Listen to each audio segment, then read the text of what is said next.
Dizem que antes de morrer você precisa fazer 3 coisas. A primeira delas, escrever um livro, plantar uma árvore e ter filhos, não é mesmo?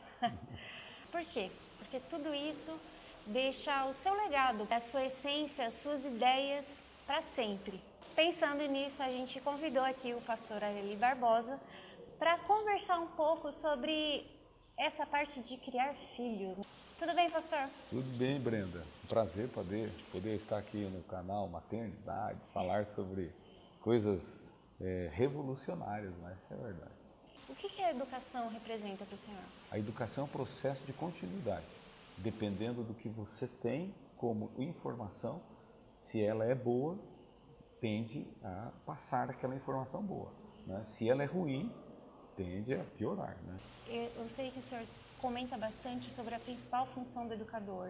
Não, faz assim, você sempre me chama de você. Você? Fica mais informal. Nossa, não consigo. Senhor, não, senhor. Ai, meu Deus do Cara de céu. 17 anos aqui. Tá bom, Vai lá, vamos vai lá. lá. Vamos lá. Nós somos responsáveis pela educação dos nossos filhos. O que você entende sobre essa missão que nós, como educadores, temos? Veja, quando a gente falou de educação, transmitir informação, é uma explicação muito básica.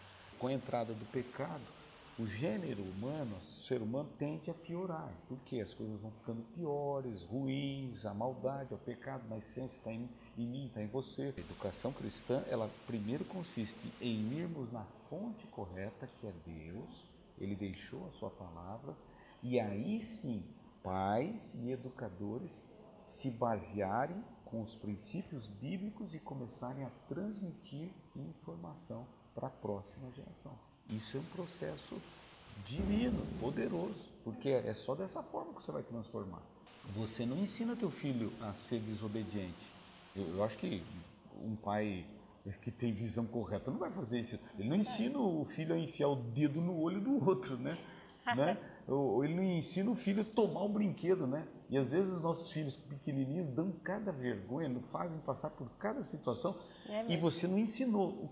Como que ele faz isso? Ele faz isso porque está dentro dele, é o mal que está dentro dele. Então, o que a educação cristã é? É o processo divino de ir burilando aquele pequeno ser, levando e transformando ele. Agora, para chegar nisso aí, é a discussão que nós vamos ter aqui nesse papo, né? É verdade. Nesse papel da educação cristã, então, como o senhor disse, a gente precisa voltar para Deus. Claro, porque ele é que tem informação. E como a gente, pai e mãe, a gente pode fazer isso de uma forma mais prática, efetiva, assim, direta? Direta, você tem que ler a Bíblia, você tem que orar. Então, são 2 grandes recursos que você precisa. Você precisa orar. Orar é falar com Deus. Ler a Bíblia é ouvir Deus falando com você, né? Então, esses 2 sistemas espirituais você tem que colocar em prática na tua rotina, né? Você vê a história de Abraão. Abraão é um exemplo clássico, capítulo 22 de Gênesis. Deus fala com Abraão, Abraão fala com o filho.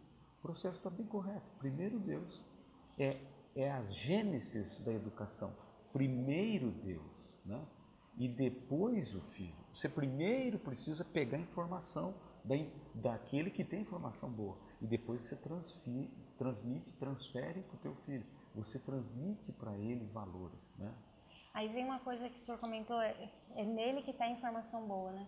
Porque hoje a gente na internet tem tanta fonte de informação e tanta coisa que a gente tá onda de tal coisa. Aí vai tal educador e vai atrás e a gente esquece muitas vezes desse processo. A fonte é a palavra de Deus. Eu acho que a gente precisa ler mais a Bíblia. Pais precisam ler a Bíblia. Pais precisam se exercitar com o contato bíblico, porque ele vai ser o fiel da balança. Você escuta uma informação na internet, ou no noticiário, ou na televisão, ou num filme. Vá checar se aquilo procede, se aquilo é de Deus, se aquilo Deus aprova. Porque tem coisas que Deus está de acordo, né? Por exemplo, Deus diz que o filho tem que ter alegria, está lá em Eclesiastes, né? Alegre-se, jovem, nos dias da tua juventude. Recreie-se o teu coração nos dias da tua mocidade. Anda pelos caminhos que satisfazem o teu coração e agradam os teus olhos. Sabe, porém, que de todas estas coisas Deus te pedirá conta. Então, desfrute, jovem, aproveite. Mas o seguinte, pense, o que eu vou fazer? O prazer que isso vai me dar está de acordo? E aí vem Eclesiastes, que é iluminado, inspirado por Deus, dizendo: afasta do teu coração o desgosto, remove da tua carne a dor, porque a juventude passa. Passa e depois vai ficar o remorso.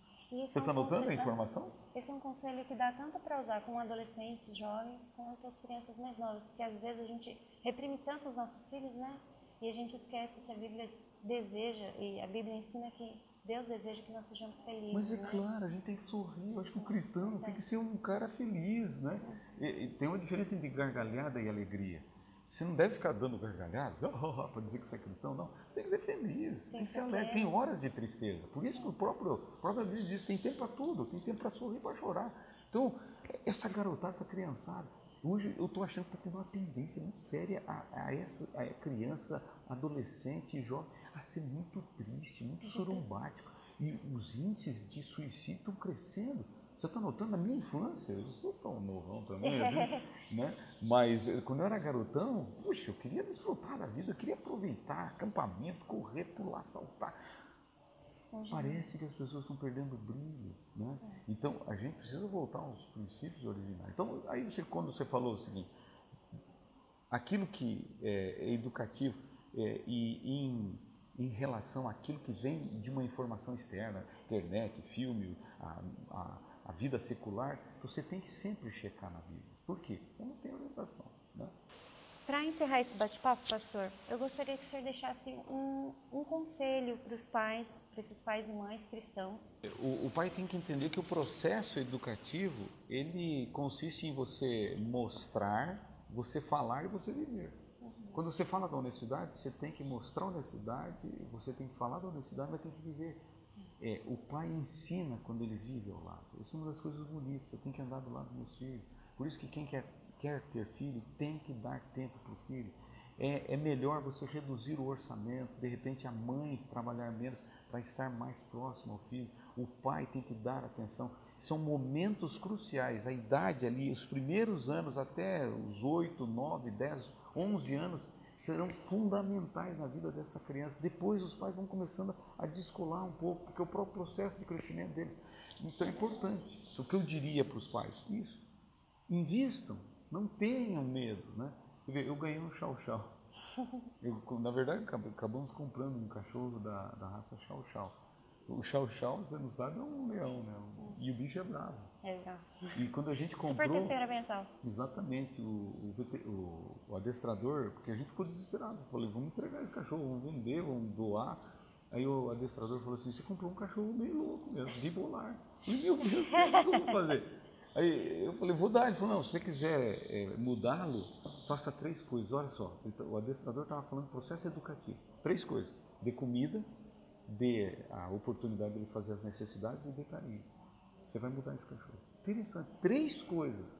É um ser irracional. 3 coisas. Hoje o Jack tem quase 3 anos, é uma figura em casa, parte da casa. Chega alguém, ele late e tal, mas ele tem respeito pelas pessoas. Claro, eu levo ele na guia, né, ao sair na rua e tal, e sempre higienizo. Ele sabe que ele é importante dentro de casa, porque ele tem atenção, ele tem comida, a gente atende às necessidades, dá carinho. Ele mudou. Se um animal irracional muda, quanto mais uma criança racional, que vai entender o processo, ver o pai e a mãe se amando, ver o pai e a mãe tendo a sintonia da mesma mensagem. Nossa, isso é fantástico. Eu acho que a gente pode mudar o mundo. Nós começamos essa conversa falando sobre legado, né? Então, qual seria o maior e mais importante legado dos pais? O mais importante legado que um pai pode deixar é o filho, ao ter os primeiros insights de consciência real, de começar a pensar, refletir, ele começar a sonhar com uma vida melhor no céu. Eu acho que essa coisa é mais fantástica. Porque no mundo não tem nada muito bom, não vai durar muito. Então você tem que pensar em algo maior. Por isto a gente volta de novo à Bíblia, porque a Bíblia diz no Gênesis que Deus fez o mundo perfeito, o pecado mudou. E no final do Apocalipse ele diz assim, eu finalmente vou restaurar tudo aquilo que era bom, eu vou trazer ele de volta. Eu acho que um filho tem que sonhar com essas coisas. E ao sonhar, veja, com este céu, com esta nova terra, com essa nova vida, ele se torna um bom homem, uma boa mulher, um bom cidadão. Porque gente que está se preparando para ir para o céu não está roubando, não está mentindo, não está matando, não está cobiçando. São pecadores que estão em processos educativos diferenciados, mas eles estão querendo algo melhor. Porque é exatamente isso, Brenda, que eu quero. Eu quero viver num lugar onde todo mundo vive bem. Eu quero viver num lugar onde todo mundo tenha boa qualidade. Eu quero viver num lugar onde todo mundo respeite o seu vizinho. Eu quero viver num lugar onde meus filhos possam andar nas ruas, nos bairros e ninguém tenha medo. Ó, onde está esse lugar? Só no céu. Então, eu tenho que educar o meu filho para sonhar com o céu. Que o nosso legado, que o seu desejo hoje seja fazer do seu filho um cidadão do céu e fazer de você mesmo, para que a sua família inteira esteja no céu e desfrute desse lugar tão maravilhoso que nós já conhecemos e pela Bíblia foi revelado para a gente.